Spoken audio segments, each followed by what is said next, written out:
Saludos y gracias por permitirnos llegar a sus hogares a través de su programa Verdades al Aire. Me acompaña en el día de hoy el prestigioso economista dominicano Magín Díaz, con quien vamos a hablar sobre interesantísimos temas de interés colectivo, valga la redundancia, pero antes saludarle. ¿Cómo está usted? Muy bien, gracias por invitarme. Mire, don Magín, me gustaría comenzar de una manera llana. Si usted fuera pintor, tuviera una paleta de pintura, ¿qué colores le diera la economía? ¿Cómo pintar la economía dominicana en el día de hoy? Mira, hay que entender el contexto, hay que entender de dónde venimos. Ha sido un año complicado porque en el primer semestre crecimos apenas un 1%, pero digamos que el Banco Central ha conquistado, yo diría con bastante éxito, el tema del control de la inflación. Entonces, lo que ha pasado en estos 3 años y lo que ha enfrentado el gobierno es un choque externo tras otro. Primero el COVID, después subieron los precios de los combustibles, del gas natural, el petróleo, después los precios de los alimentos. Entonces, eso ha ido mejorando un poco, pero entonces ahí vino el tema del aumento de las tasas de interés internacional para combatir la inflación en Estados Unidos. Entonces, digamos, los problemas que ha enfrentado la economía a nivel externo han ido cambiando. Entonces, hay que entender el contexto. Ha sido un año de bajo crecimiento para nuestros estándares, pero la inflación viene bajando. Y bueno, ya el último mes, en julio, crecimos un poco más. Es decir, un año complicado. Un año con bajo crecimiento y baja inflación. ¿Es buen año? Porque no bueno, supone recuérdate, que lo ideal sería un buen crecimiento. No, eso es lo ideal, pero no estamos en el paraíso. O sea, yo creo que el país ha sorteado bien la crisis internacional. Probablemente ningún gobierno ha enfrentado tantos choques externos, o sea, que suban los precios, que suba la tasa de interés a nivel internacional, que suba la inflación. Y bueno, no ha habido una crisis macroeconómica, ni la hay ahora, lo que, bueno, hubo que subir las tasas de interés en el país para controlar la inflación. Entonces, digamos que estos últimos 2 años, 3 años, ha sido un tema de enfrentar las crisis de la mejor manera posible. Entonces, ¿cómo usted la pintaría? Yo pinto que el gobierno ha sorteado bastante bien la crisis. Ahora, claro, vivimos ahora un periodo de un par de años de alta inflación para nuestros estándares.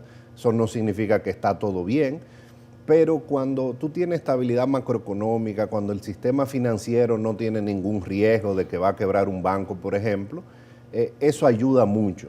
O sea, el tema de la estabilidad macroeconómica, mucha gente dice, bueno, con eso no se come. ¿Qué se puede mejorar, Magín? Porque Sí. le pregunto, porque usted ha dicho que no está todo bien.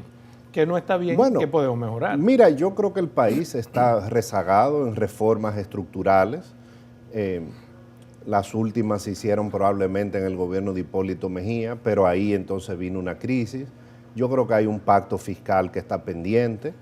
Yo creo que un punto que no ha sido positivo en el gobierno es el sector eléctrico. O sea, todavía... ¿Por qué? Bueno, en el año 2023 estamos teniendo apagones. O sea, las distribuidoras, no es que ha habido una mejora sustancial en la gestión.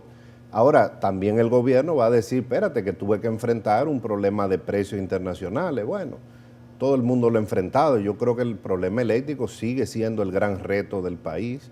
El año pasado creo que fue un subsidio de 100.000 millones de pesos. Eso es Pero se supone que con Punta insostenible. Catalina y todo lo que ha entrado, esas subvenciones tendrían que ser mínimas.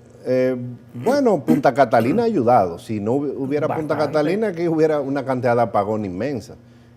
Y ha ayudado a bajar el déficit, porque Punta Catalina, de hecho, tiene ganancias. Pero el problema con las eléctricas, ¿tiene una realidad económica o no? ¿Tiene un fundamento que puede justificar la buena o mala acción que se ha cometido con ellas? Bueno, el tema del sector eléctrico es que yo creo que seguimos con los mismos problemas estructurales. Hay un poco de tema de generación que el gobierno lo está resolviendo. Ahora, el tema de la generación, mucho mejor que hace 20 años, claramente. Ahora estamos más diversificados, dependemos menos de combustible derivado del petróleo, eso es bueno. Hay más energías renovables, pero las empresas distribuidoras siguen las mismas pérdidas altas, etcétera, y al final, mucha gente que no paga. Entonces, al final, desde el punto de vista económico, el tema es que el gobierno tiene que buscar... ¿Qué hacer más para cercenar ese problema? Si tuviera en sus manos. Bueno, hay que por ahí ha pasado mucha gente buena y tenemos 50 años. Exacto. Con el problema. Yo creo que es un tema de decisiones políticas. Mi impresión, y estoy hablando especulando, es que la idea del gobierno al principio era buscar algún tipo de participación privada en las empresas distribuidoras, ya sea privatizar completamente o entregar en la gestión, y bueno, políticamente no pudo hacerlo. Yo creo que parece que no hizo el cálculo político. ¿Eso solucionaría el problema, a su entender? Bueno, yo creo que hay que hacer algo diferente a lo que se ha estado haciendo. O sea, la realidad es que ya sea porque se entregue más energía o por cualquier razón, las empresas pierden más del 30%. ¿Qué cosa diferente usted haría? Bueno, hay que salir a cobrar. Yo creo que los incentivos están mal puestos, porque al final, si tú sabes que el gobierno te va a rescatar, bueno, hay un incentivo para no mejorar. Entonces, tal vez la gestión privada yo creo que puede ayudar. O sea, es un lastre para la economía dominicana todavía el tema eléctrico. Entonces, o sea, entregamos a manos privadas bueno, la administración de la sede. Si usted cree que yo creo que eso podría ayudar. Ahora puede ser una privatización parcial, que el gobierno se quede con la mitad, que la mitad sea del privado, eso podría funcionar. Cuando haya que presionar a un gobierno, pues comienzan los apagones financieros. ¿Usted cree que debemos volver a eso? No, yo creo que eso no es así. Cuando aquí ha habido apagones financieros es porque no había dinero para pagarle a los generadores. Y yo creo, por ejemplo, esa parte se ha mejorado mucho en los últimos años.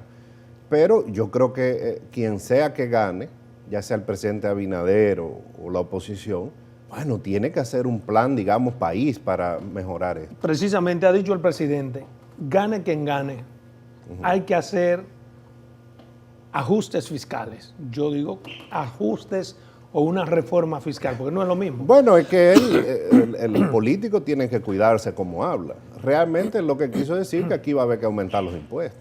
O sea, porque es un tema sencillo de aritmética muy básica. Los gastos son más altos que los ingresos, entonces hay un déficit y además de eso, el gobierno ha identificado más gastos que hay que hacer, que fue lo que el presidente dijo en esa entrevista esta semana. Pero tenemos 20 años con una enfermedad que todos la conocen y no la han hecho, ¿o no? O sea, bueno, esto que el presidente dice que ya es inevitable. Bueno, se han hecho reformas y se han aumentado los ingresos, pero la última fue en el 2012. Generalmente cuando se hacen las reformas vienen contrarreformas. ¿Qué significa eso? Se suben las tasas de algunos impuestos, pero entonces se vienen y se dan más exenciones por otro lado. ¿Qué reforma o cómo debería hacerse esta reforma que el presidente dice que es inevitable para que sea efectiva, independientemente de que haya algún tipo de costo político o económico que habrá que pagar? Mira, lo que pasa es que una reforma no es lo que diga un economista o un abogado. Una reforma es un conjunto de personas, de profesionales, economistas, abogados, políticos, de lo que la sociedad quiere. Yo primero siempre digo, antes de hacer la reforma tenemos que tener claro cuánto es que vamos a gastar. Por lo que dijo el presidente esta semana, él quiere gastar más de lo que se está gastando, eso fue lo que él dijo. Entonces ya se está gastando 19% del PIB, pero él dijo, hace falta dinero para la policía, para salud, para muchos rubros. Entonces, el plan es subir el gasto. Bueno, entonces hay que hacer una reforma que recaude mucho más de lo que estamos recaudando ahora. Pero entonces otros sugieren controlar el gasto público para que no caiga la presión tributaria. Bueno, lo que pasa es que una cosa cuando tú estás en oposición y otra en el gobierno. O sea, explíqueme eso. Por ejemplo, el PRM decía, vamos a ahorrar 130.000 millones, va a bajar la corrupción y con eso resolvemos el problema fiscal, el gasto público va a bajar. Bueno, el gasto público no ha bajado. Ahora, hay más subsidios por la crisis internacional, es cierto, pero que los que teníamos experiencia de gobierno sabíamos que el gasto público no iba a bajar, porque es un país que está demandando muchos servicios y bienes públicos. Pero lo que le critica y le pide la oposición al gobierno es una mayor gasto público. Bueno, mucha gente le pide mayor gasto público, porque la gente quiere más gasto en salud, quiere más gasto en infraestructura, más obras públicas, más gasto en seguridad ciudadana. El tema es que la gente quiere que tengamos un gasto similar al de los países desarrollados, pero pagando impuestos como los países africanos. Y ese es el problema. Entonces tú tienes un déficit permanente desde hace ¿Y más usted de 20 cree que eso años. ocurre aquí? Porque, por ejemplo, si hacemos una relación PIB de los países con relación a sus propias estructuras, el pago que hace el ciudadano dominicano en impuestos para el combustible, por ejemplo, es mucho mayor que lo que hace cualquier ciudadano en un país de verdad. Mira, ¿O no?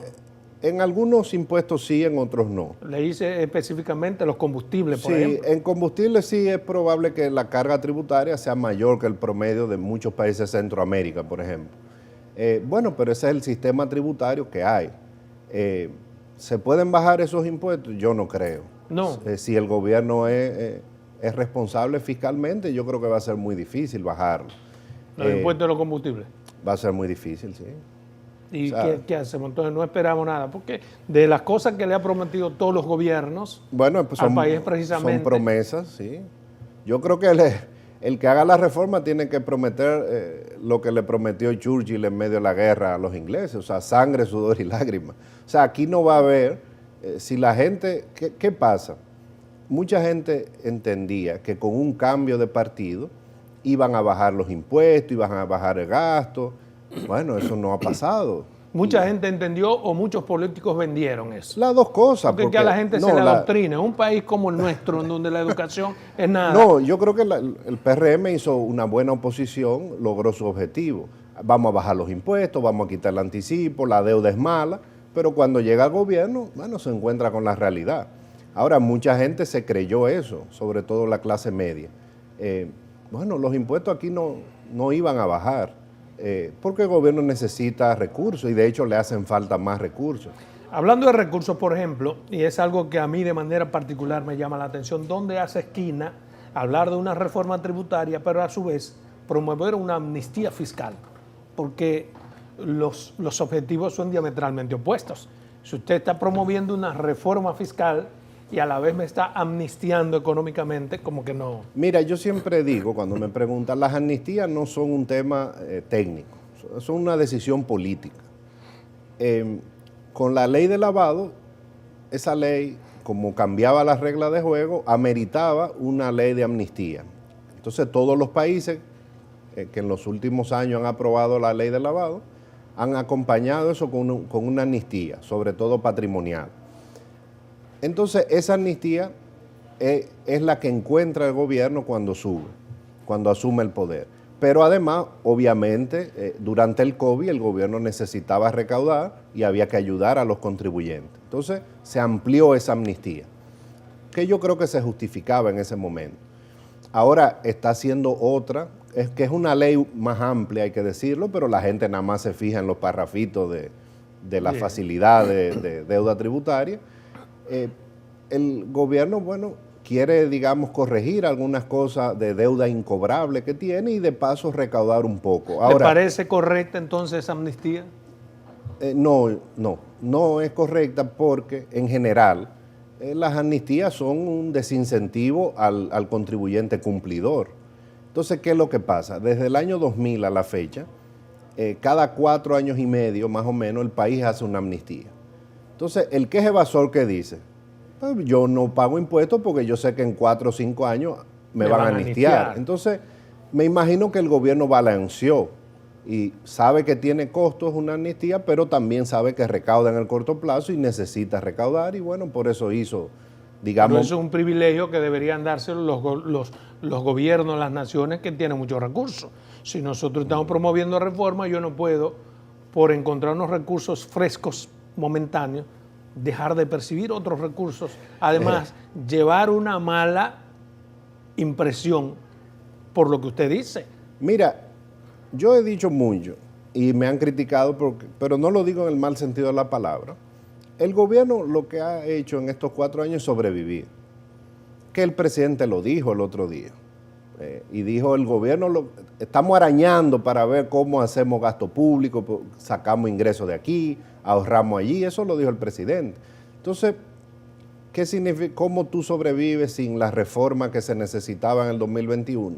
bajando el gasto de inversión, pidiendo adelantos de impuestos a las empresas y haciendo amnistía. De eso vamos a continuar hablando. Vamos a una primera pausa comercial, 2 minutos. Bien, continuamos aquí con esta interesantísima entrevista con Magín Díaz, uno de los prestigiosos economistas dominicanos. Don Magín, hablábamos de esa reforma versus amnistía, pero el presidente también se ha referido a un tema que a mí me llama la atención, que es el anticipo fiscal. Y justifica el por qué se mantiene todavía el anticipo fiscal. ¿Tiene validez? ¿No es anacrónico hoy en día mantener ese anticipo?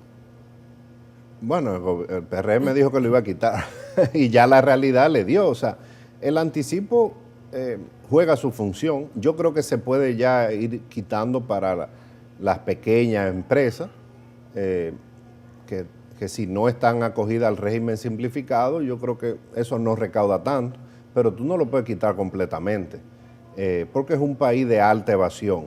El anticipo se usa en casi todos los países, ¿eh?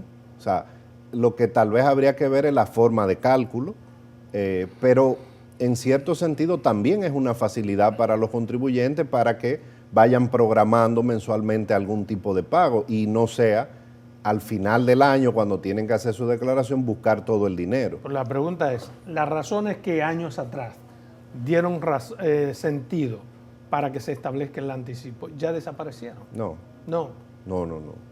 No, porque fueron varias razones. Una, este es un país de alta evasión, entonces en impuestos sobre la renta, entonces el anticipo te ayuda a tener un flujo al gobierno. Otra razón es el tema de flujo de caja. El gobierno recibía todo el pago de impuestos sobre la renta en un mes, ahora lo va recibiendo mensualmente. O sea, hay argumentos. Por eso Pero es legal el anticipo. Totalmente, y la mayoría de los países lo usan. Ahora hay algunos países que se hace trimestral, hay algunos países que el cálculo es diferente, pero es fácil de ver que la mayoría de los países tienen algún tipo de anticipo. ¿Cómo? Ahora, Sí. se podría quitar, por ejemplo, para las pequeñas empresas, yo creo que sí. Obviamente, el Código Tributario permite también a la empresa individualmente solicitar que se le reduzca o se le elimine si este año sus ingresos están cayendo. O sea, eso se permite caso a caso. En un país de alta evasión, como usted ha dicho, ¿cómo es posible preferir entonces amnistiar? No Bueno, es contraproducente. ¿No tendríamos primero que ser eficientes en reducir a la mínima expresión la evasión para luego pensar en amnistiar? Bueno, que al final, como yo dije, es una decisión política. El gobierno, y tengo que reiterarlo, o sea, pues yo le estoy preguntando a un hombre que no es político. Yo estoy hablando desde el punto de vista eminentemente económico. No, el técnico económico. No, si nos vamos técnico, lo que pasa es que ya cuando uno tiene experiencia en gobierno, uno se convierte en un politécnico. Porque hay que entender, o sea. Sí. Entonces, bueno, el gobierno hizo su análisis de costo-beneficio. Bueno, tiene un costo en reputación, en percepción de riesgo, pero tengo un beneficio de que quiero limpiar una cartera incobrable, de que además voy a recaudar algunos miles de millones de pesos. Y bueno, puso eso en la balanza y tomó su decisión política. Usted estuvo en DGI, estableció algunas improntas para reducir la evasión fiscal. ¿Cómo se está haciendo ahora? ¿Usted cree que se está haciendo lo correcto? Bueno, a mí no me gusta juzgar lo que está haciendo una administración que me sucedió, pero yo creo que han mantenido, han hecho lo que han podido en una coyuntura difícil, han mantenido la mayor parte de las reformas que nosotros hicimos, casi todas, la reforma de los comprobantes fiscales. Se ha reducido la evasión más que en su gestión. La trazabilidad se ha mantenido de alcoholes, la factura electrónica la dejamos en un proyecto piloto y ellos la han continuado. Me ignoró lo que le acabo de decir. Se ha reducido la evasión fiscal en esta gestión, en la DGI, más que la suya. Bueno, si eso es así, que yo no sé, yo lo aplaudo. Ahora, no hay gestión, o sea, con gestión tú no resuelves el problema fiscal. Okay. Y ahí el gobierno tiene un problema, está diciendo, yo recaudo mucho. Bueno, pero tus ingresos no dan ni siquiera para cubrir los gastos corrientes. Hasta el año 2019 sí daba lo que tú recaudabas, entonces todo es relativo. Realmente el gobierno está recaudando menos en ese sentido, si tú lo comparas con el aumento de gasto. Entonces el gobierno ha recaudado un poco más, pero está gastando mucho más. Entonces en términos relativos no dan los ingresos. Mire, el presidente también habló de un tema que a mí me interesa, porque se analiza mucho, y es como usted dice, la mayoría de las decisiones, tanto en el área económica como en cualquier sector del país, depende mucho de una toma de decisión política. Por eso vivimos en el atraso en que vivimos. Dijo el presidente que hoy en día hay muchas exenciones fiscales que no se justifican. A su entender, ¿es así? Sí, es así. Obviamente hay exenciones que se justifican en el diseño de un sistema tributario, pero si tú a todo le das una exención, a todos los sectores para que se desarrollen, bueno, al final, ¿de qué va a vivir el gobierno? La palabra precisa es que desaparecieron las razones que motivaban las exenciones en de algunos casos, sectores. Sí. Bueno, ¿En cuáles sectores usted cree que ya no debe existir exención fiscal? El tema es, las exenciones se justifican, en muchos casos son una herramienta de política pública. Ahora, el tema es que aquí tú tienes muchas exenciones en impuestos sobre la renta, pero también tienes muchas exenciones en ITEVI. Entonces, esos son los dos impuestos que te mantienen el sistema tributario. Los otros son impuestos secundarios, vamos a llamar. ITEVI y renta. Entonces, si tú tienes muchas exenciones en impuestos sobre la renta, no debería tener muchas en impuestos al consumo, en el ITEVI. Pero aquí tenemos los dos. Entonces, al final, tú tienes una DGI a la quien le es muy difícil recaudar. ¿Pero por qué se persiste en eso? Bueno, porque ese es también político. Claro, es el esquema de desarrollo que ha escogido la clase política. Bueno, hacemos reformas, aumentamos algunos impuestos, pero vamos a dar más exenciones. Y eso tú lo ves claro en los últimos 25 años, cómo sí se han hecho reformas tributarias para tratar de aumentar los ingresos, pero cada vez hay más leyes de exenciones sectoriales. Al técnico seco, ¿cómo debería hacerse una reforma? A su modo de ver, porque no es absolutista, no es... No, es que nunca... Pero que digamos, bueno, hay que quitar de aquí, poner de aquí, y lo que hay que hacer es tal o cual cosa, a su entender. Mira, en una reforma teórica que funcionaría mejor es que tú tengas un ITEVI con menos exenciones. O sea, generalizar el ITEVI lo más posible. Ahora, eso implica ponerle ITEVI a muchas cosas que no tienen. Entonces, los políticos, bueno, siempre ahí cojean cuando llega el momento de aumentar la base del ITEVI. Ahora, eso simplificaría la vida de todo el mundo, incluyendo de las empresas. Porque ahora, entonces la gente no va a retorcer el rabo, sí simplificaría su vida. ¿No será que algunas cosas no han sido bien vendidas? Bueno, habría que tratar. Ahora, es difícil hacerlo en esta época. Mira lo que pasó en Colombia. Yo creo que habría que salir a explicarlo muy bien.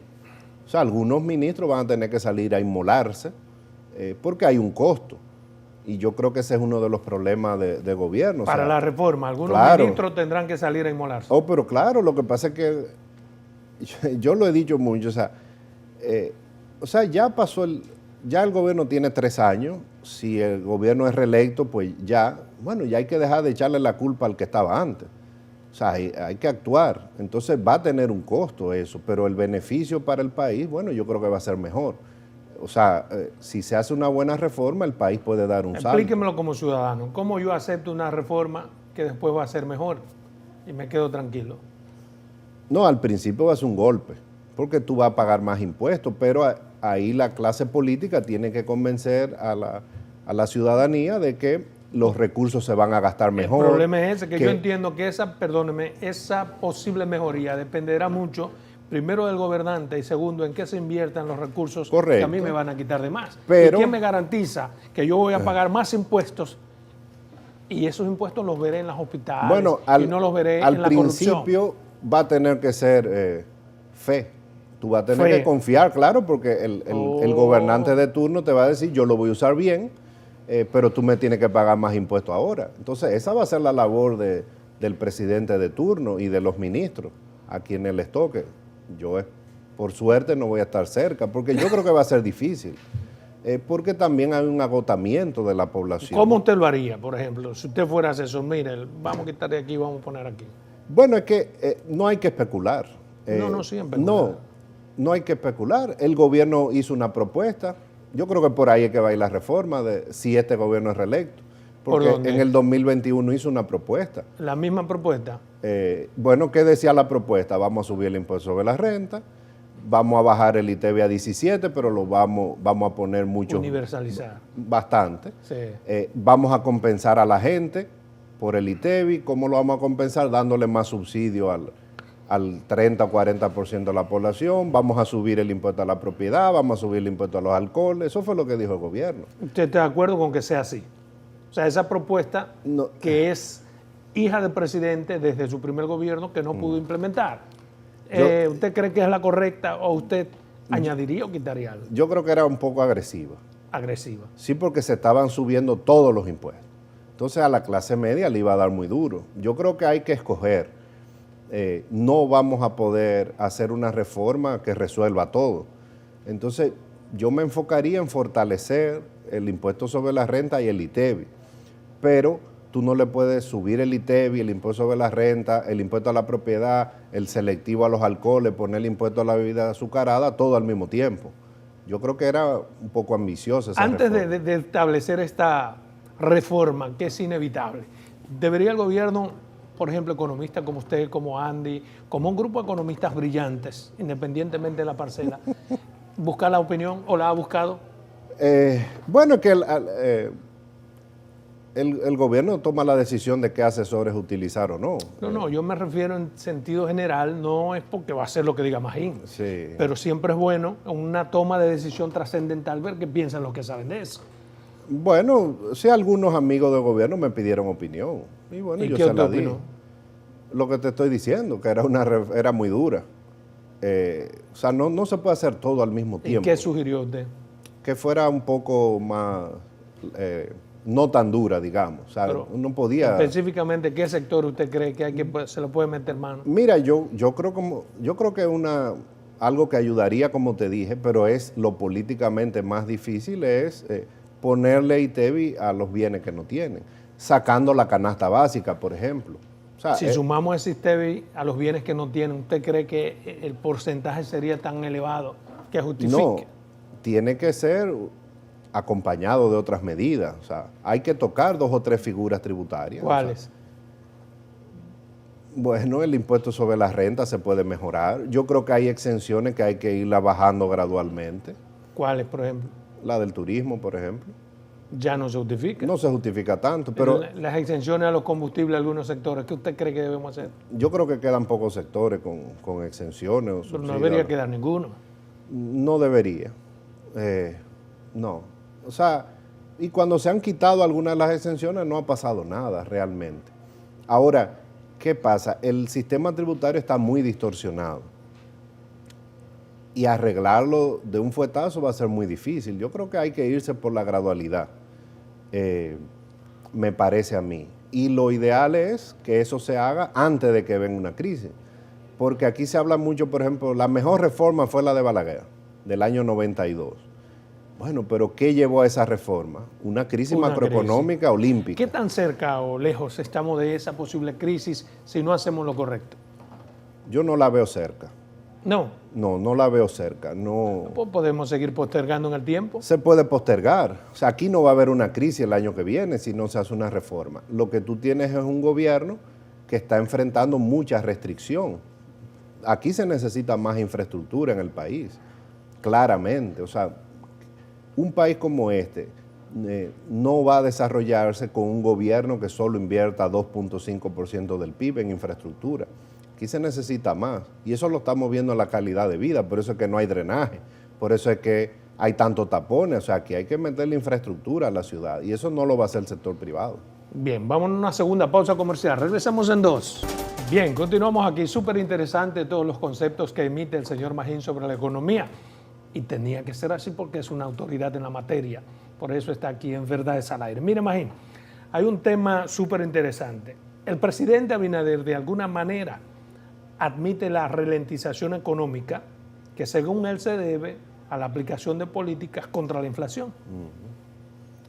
¿Es así? Sí, es que es así. O sea, Está ralentizada la economía, crecimos 1.2% el primer semestre. pero estamos dentro del rango meta. De inflación, sí. Bueno, o sea, por eso yo te dije al principio, o sea, y yo creo, o sea, el Banco Central hizo lo que tenía que hacer. Yo no, para nada lo critico, yo creo que lo hizo bien, porque la inflación es lo peor que le puede pasar a un país. O sea, lo que está pasando en países como Argentina, Venezuela, eso destruye las economías.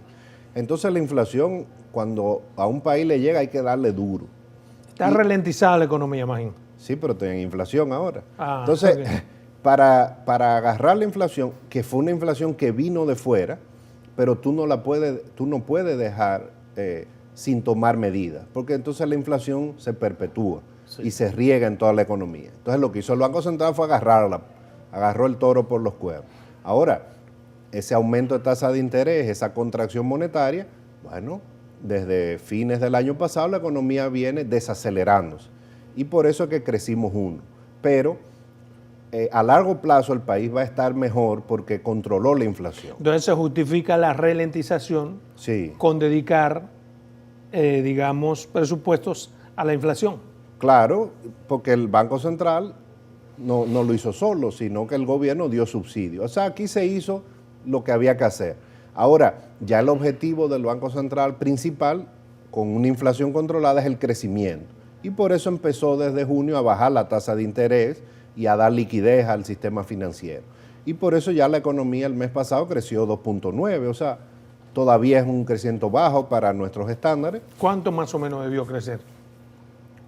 No, bueno, eso para los estándares. No, siempre nosotros tendemos a crecer 5%. Históricamente, en cualquier periodo, esa es nuestra tasa histórica de tendencia. Ahí es que vuelve el crecimiento. Ahora, yo creo que se hizo lo que había que hacer. Bueno, ahora el gobierno está aumentando el gasto de inversión, para eso mandó un presupuesto, una modificación presupuestaria, y el Banco Central está bajando la tasa de interés. De hecho, esta semana la volvió a bajar. ¿Y se puede cumplir, por ejemplo, con la meta de crecimiento económico con una economía ralentizada? Bueno, 4% no vamos a crecer, que es lo que estaba en el marco. ¿No hay tiempo todavía para cumplir con esa meta? No, muy difícil. Yo creo que la economía va a crecer entre 2,5 y 3 en el año entero. Bueno, que no está tan mal pero tampoco. ¿y por qué no podría crecer? El 4... Porque tendría que crecer, queda poco tiempo, tendría que crecer muchísimo en estos meses. Insiste, por ejemplo, el expresidente de la República, Leonel Fernández, en que el crecimiento económico está estancado, según los datos del Banco Central, que es un 2,9%. Lo que dice Leonel versus los datos que le da el Banco Central al país, ¿cuál es su valoración? No, a veces uno, como no es economista, no entiende y hay una confusión social en ese sentido. ¿A quién le creo? ¿A Leonel? ¿Al Banco Central? ¿Cuál es la realidad? No, Leonel lo que está es, como un buen político que es, tal vez el mejor que hay en hacer posiciones políticas, es lo que está aprovechando el tema económico. Claramente hay una economía que se desaceleró y eso es lo que él ha dicho. Él ha dicho, ya no me hablen de que la economía en el 2021 creció 12, que ya eso pasó, ahora está creciendo 1. Eso es lo que él ha dicho. Entonces, él está jugando su rol igual que lo jugó el PRM. Pero olvida él las razones del por qué una cosa creció o no. Que era un no, porque él... a él no le interesa eso en estos momentos políticos. No, como no le interesó al PRM. Para el PRM, por ejemplo, el crecimiento económico era malo. Sí. El Banco Central era malo. La deuda era mala. Y ahora el crecimiento es bueno. La estabilidad macroeconómica es buena. O sea, juegan sus roles en la oposición. Es el juego de los políticos. Es el juego político, claro. Mire, y si hay alguien que sabe jugarlo, es Leonel Fernández. Es Leonel Fernández. Claro. Por eso es que yo digo que él juega con las palabras. Claro. Él es maravilloso. Y con realidades medias. Pero bien, lo malo de eso es que ese gobernador del Banco Central, que él trata de desacreditar, fue gobernador del Banco Central en sus 3 gestiones. Bueno, eso complica. ¿Por qué subestimar al camello si sabe que lo tendrá que comprar? Mira, eso complica las críticas que la oposición le haga al Banco Central, porque el gobernador ha sido gobernador desde el presidente Balaguer, y cuando no lo fue, a la economía le fue muy mal. Entonces, yo creo que habría que sacar del debate el Banco Central. Al Banco Central. Y yo siempre lo sacaría. A mí no me gusta cuando los políticos critican al Banco Central cuando claramente no ha cometido errores. La única parte que debería estar intacta. Claro. Ahora, sobre todo en momentos de crisis. Tú puedes criticar al Banco Central cuando hace un desastre monetario, cuando comete errores garrafales, pero no es el caso. Pero decir, por ejemplo, que el Banco Central miente, Sí. eso desestimula tener un árbitro fuerte en la economía, como se supone que es el Banco Bueno, Central. pero al gobernador eso no le importa mucho. O sea, él hace su trabajo y el político, bueno, está haciendo lo que tiene que hacer desde el punto de vista político. Mire, el estímulo monetario patrocinado, promovido desde el Banco Central, la Junta Monetaria, como medida para recuperar la economía, ¿es correcta? O sea, esa inyección de capitales de los últimos días, Sí, desde junio. 60.000... 119.000. En total, ¿usted cree que es correcto? Bueno, es correcto porque ya el Banco Central vio que la inflación venía bajando. Entonces, ¿cómo tú controlas la inflación? Subiendo las tasas de interés y contrayendo la cantidad de dinero en la economía. En el mes de junio ya el Banco Central vio cómo venía la inflación bajando y dijo, este ya es el momento, y utiliza dos herramientas: bajar la tasa de interés y dar un paquete de liquidez que fue de 119 Si mil no se hubiese millones. tomado esa decisión, ¿qué estuviera pasando ahora mismo, digamos? Tuviéramos, el crecimiento en julio hubiera sido un 1% y fue 3%. Entonces, poco a poco, ese paquete monetario y la reducción de tasa de interés dinamizan la economía. O sea, la circulación monetaria Correcto. en parte se debe a que se tomaron esas medidas, Claro, la claro. dinamización. Claro, ese es el objetivo del Banco Central. Baja las tasas de interés, préstamo un poco más barato, pone liquidez a disposición de la banca para que se preste a los hogares, a las empresas, y poco a poco, porque eso no funciona de un día a otro, en los próximos meses uno va a ver un mayor dinamismo en la economía. A mí me llama algo la atención, es que estamos como sedados con esa subida del valor del dólar, casi al 57. Eso- Recuerdo que en años anteriores, cuando yo era reportero, si el dólar llegaba a 53 era casi una crisis. Está a 57 y nadie dice nada. ¿Qué está pasando? Bueno, yo creo con que la eso es tasa? bueno para la economía. Eso es bueno. No está pasando nada. No, No, para nada, ha subido, o sea, se ha depreciado el último mes y medio de 55 y algo a 57, y eso es muy saludable para la economía. ¿Por qué? El tipo de cambio durante 2 años se apreció, bajó a 54, 53, eso ayudó a combatir la inflación, pero, y eso beneficia a los consumidores, sí. a los que compramos Si yo cosas tuviera que importadas. comprar un carrito, digamos, en Correcto. Estados Unidos, que me cuesta $10,000, es lo mismo $10,000 53 que comprar 57. No, imagínate. no es lo mismo. Eso benefició a los consumidores, a los importadores, pero si tú dejas que la moneda se aprecie 5 o 6 años consecutivos, eso perjudica a los sectores exportadores. Entonces, la apreciación jugó su rol, ayudó al Banco Central a que bajara la inflación, porque ese es un factor que contribuyó, pero mantener esa apreciación más tiempo iba a perjudicar ya a la zona franca, al turismo, a los exportadores tradicionales. Entonces, esa depreciación que ha habido en los últimos mes y medio ayuda a la economía en general. Yo creo que es saludable para la economía y no es nada para qué preocuparse, Sí. ni va a haber una crisis cambiaria aquí, ni nada. Si usted tuviera que definir cómo anda la economía hoy, ¿está mejor o peor que antes? En este gobierno que en el pasado gobierno, digamos. Es una pregunta difícil. Para un hombre como usted, no. ¿Por qué? Porque yo creo que la economía se ha manejado correctamente. Ahora, hay mucha gente que te va a decir estoy peor. ¿Por qué? Porque nosotros los 10 años anteriores al COVID no tuvimos inflación. Pero la pregunta es a usted, La inflación- ¿está mejor o peor que antes ahora en la economía?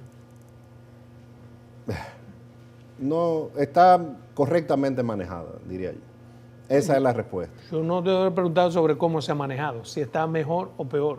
Lo que pasa es que tú no El puedes mal- evaluar una economía así. ¿Por qué? Porque el precio del petróleo se disparó, se dispararon los combustibles, se disparó Eso hizo todo. que esté mejor o peor. Eso es lo único que le estoy preguntando. Algunos grupos están peor y otros no. O sea, Vamos a una tercera pausa comercial con Magín.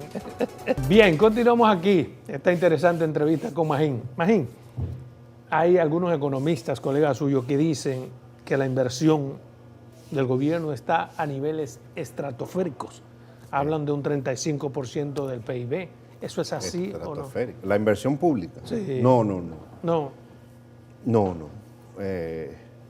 Aquí hay dos temas con la inflación. un tema de con la inversión pública, un tema de corto plazo y un tema de largo plazo. Con el cambio de gobierno, el cambio de partido, siempre hay curvas de aprendizaje, de cómo se gasta, el marco legal que para mucha gente era nuevo. Entonces eso llevó a una muy pobre ejecución del gasto de inversión, el cumplimiento con la ley de compras, cuando muchas instituciones sacaron a todo el que sabía del manejo de la ley de compras, tuvieron después que volver a llamar a mucha de esa gente que habían sacado. Entonces, el primer año fue muy notorio y el segundo, que había un problema con la ejecución del gasto de capital, por trabas burocráticas, trabas legales, lo que sea. Y esa ha sido una característica de este gobierno. Yo pensé que eso iba a ser 6, 8 meses y a este es un gobierno que le ha dado trabajo ejecutar el gasto de inversión pública. Ahora, hay otro tema que yo le llamé de largo plazo, que es el siguiente. El gobierno realmente necesitaba una reforma tributaria. No la hizo, pero a la vez quiere ser responsable macroeconómicamente. Entonces, ¿qué significa eso? Y ha tenido que dar más subsidio por la crisis internacional. Entonces, ¿qué ha tenido que hacer? Presupuestar menos inversión pública.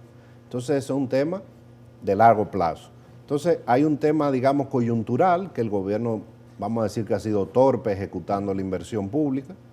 Y ¿por qué ha sido torpe? Bueno, yo creo que se ha enredado en el marco legal, puede ser. Yo creo que esa es la razón. Creo que el año pasado mandó una ley para destrabar muchos contratos que tenían, por la inflación se habían pasado del umbral que ¿No será que esa inversión pública la está haciendo en otros renglones que de no hacerlo podrían provocar también es lo que yo dije, o sea, el gobierno ha tenido que dar. Entonces lo que ha cambiado es de dónde inyectar el dinero, pero está haciendo la inversión. No, está haciendo más subsidios, subsidio a las personas, subsidio a la agricultura, subsidio a los combustibles por la crisis. Ahora, ha tenido que bajar el presupuesto de inversión pública para que el déficit no sea muy grande. Entonces, ese es el tema, digamos, estructural. Entonces, ahora, si tú sumas estos 4 años, lo que ha invertido el gobierno en obra es bajo.